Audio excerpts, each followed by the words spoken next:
I have a million shooting drills just from working with so many shooters. I'm gonna lay out a few, and then I'm gonna show you guys what we do with one of our better players on the court, Connor Dow, who should, if all goes well, he's an all conference player next year. But this is something that we call the NBA 100. So they start at 3 point line, and we're counting. If he makes a three, that's 3 points, and he's going to stay here until he misses. I like doing, especially in a one-on-one setting, I like doing a bunch of individual shooting drills, but I like them competing against themselves. Can we look up and see we've gotten better? The first time you do this drill, you get 25. The next time, can you get 55? The next time, can you get 80? We want to get to 100. We know what the goal is. Once we reach that goal, can we no longer get under that goal? So he's going to stay in his spots. He's going to make three. He's going to continue to shoot until he misses. I'm counting the score as he's shooting 3, 6, 9, 12. The goal is 100. Once he misses, he has to go to the mid range.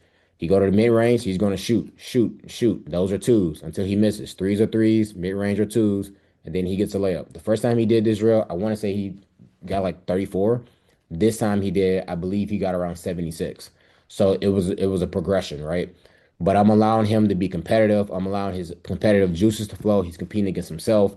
I'm trying to create a workout where they're reading, but I'm also trying to create a workout of competitive fire, competitive nature. It's constant competition because that's what the game is. Now with the competition, I would love if I had somebody else for them to compete with right now. Maybe we play one on one. Maybe I have another player in there. They do play one on one. Or let's compete against yourself. You can get better every single day. Can I be better than I was yesterday? And the one way to hold that is to look at the numbers. Yesterday you shot 50, today you shot 75, tomorrow you're gonna shoot 100. Like let's continue to get better. But it's constantly putting themselves in the game. It's constantly giving them something to really sink their teeth in and just to continue to get better. And we'll do that from all five spots. Obviously, I'm about to cut it short. But those are like some shooting drills that I love. Okay. The game also. One of my favorite coaches, he always talked about how the game is won in closeouts. If it's a scramble situation and you have a great closeout, the scramble can be over because you chest the drive, you kept the guy in front. As a defense, my job is to work on my defense to have such phenomenal closeouts that when they have an advantage, because my closeout was so elite, we eliminate that advantage. But as an offensive player, I need to constantly work on reading this closeout. So this is a drill. I stole this from one of my coworkers. This is just 5 minutes.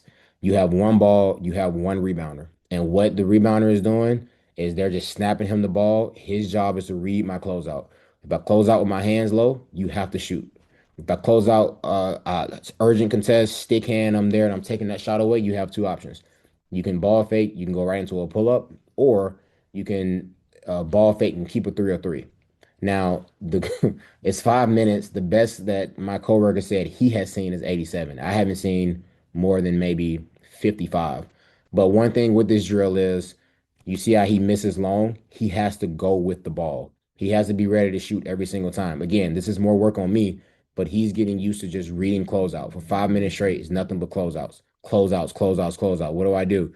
You got to play right into it. And we're counting by ones. This is not by threes. So these are all ones.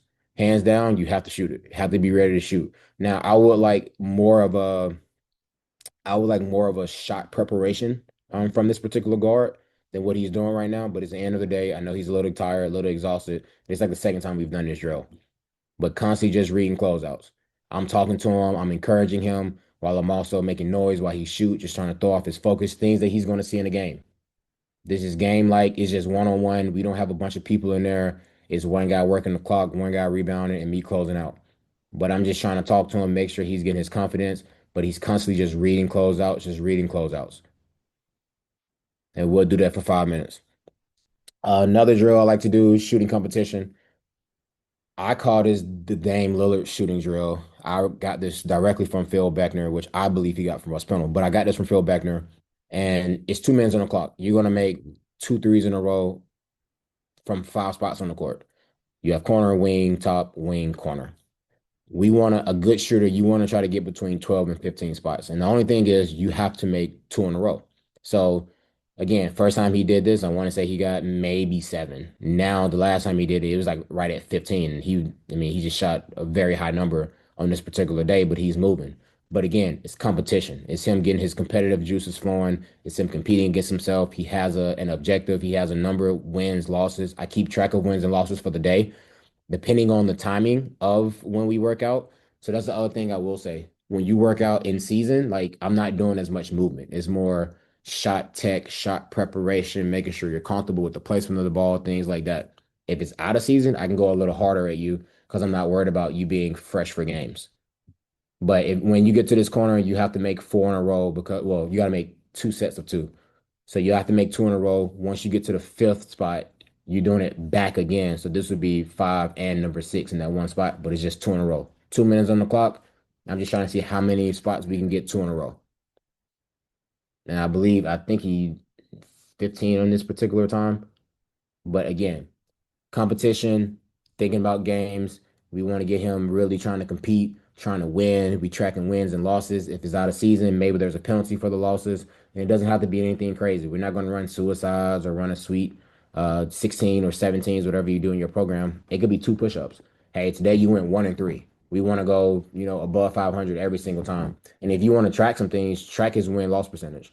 In these individual workouts, we won the day 8 out of 10 days. Next week, can we get 9 out of 10 days? And hopefully we can get 10 out of 10 days.